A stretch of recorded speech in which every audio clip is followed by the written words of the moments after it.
నా దేవుని సెలవు లేకుండా నిన్ను కంప్లీట్ గా నాశనం చేయటం ఎవ్వడి వల్ల కాదు. అంతా అయిపోయింది అనిపిస్తాడు, శూన్యం అయిపోయింది అనిపిస్తాడు, సమాజాన్ని కూడా అననిస్తాడు. మొత్తం మళ్ళా సుందరంగా మార్చి తానేందో చూపిస్తాడు. అలా చేశాడు. అనుభవించే చెప్తున్నా. నవ్వే వాళ్ళని నవ్వనిస్తాడు, ఎగతాళి చేసే వాళ్ళని ఎగతాళి చేయనిస్తాడు, హింసించే వాళ్ళని హింసించనిస్తాడు, దూషించే వాళ్ళని దూషించనిస్తాడు. ఇన్ని జరుగుతున్నా ఏమీ పట్టినట్టు మౌనంగా ఉంటాడు.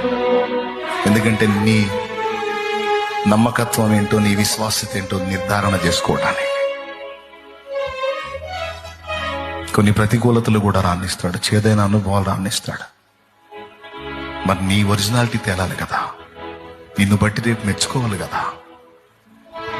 ఆయనే అడుగుతాడు, ఇన్ని శ్రమలు పెట్టాను కదా, ఇన్ని ఇబ్బందులు పెట్టాను కదా, ఇన్ని వేదనలు నీకు రానిచ్చాను కదా, నా మీద కోపం రాలేదా అని అడుగుతాడు. నా మీద బాధ అయ్యలేదా? ఎందుకని నన్ను వదిలిపెట్టలేకపోయినా? ఎందుకు నాకు దూరం అవ్వలేదు? నువ్వు ఎలా నన్ను హత్తుకొని ఉన్నావు అని అడుగుతాడు. కఠినమైన ఇబ్బంది కొలిమిలో, శ్రమ కొలిమిలో నిన్ను ఉంచాను కదా, నీకు బాధ అయ్యలేదా అని అడుగుతాడు. నీ సెలవు లేకుండా నాకేది రాదుగా ప్రభువా, సమస్యను అనుమతించిన నువ్వే తప్పించుకుని దారి కూడా వేస్తావు, నాకు తెలుసు. నీకు తెలియకుండా ఏది రాదుగా, అందుకే నీ వైపే చూశాను.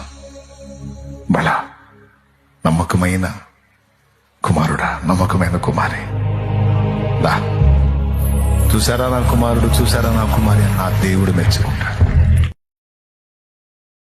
Download ShareChat.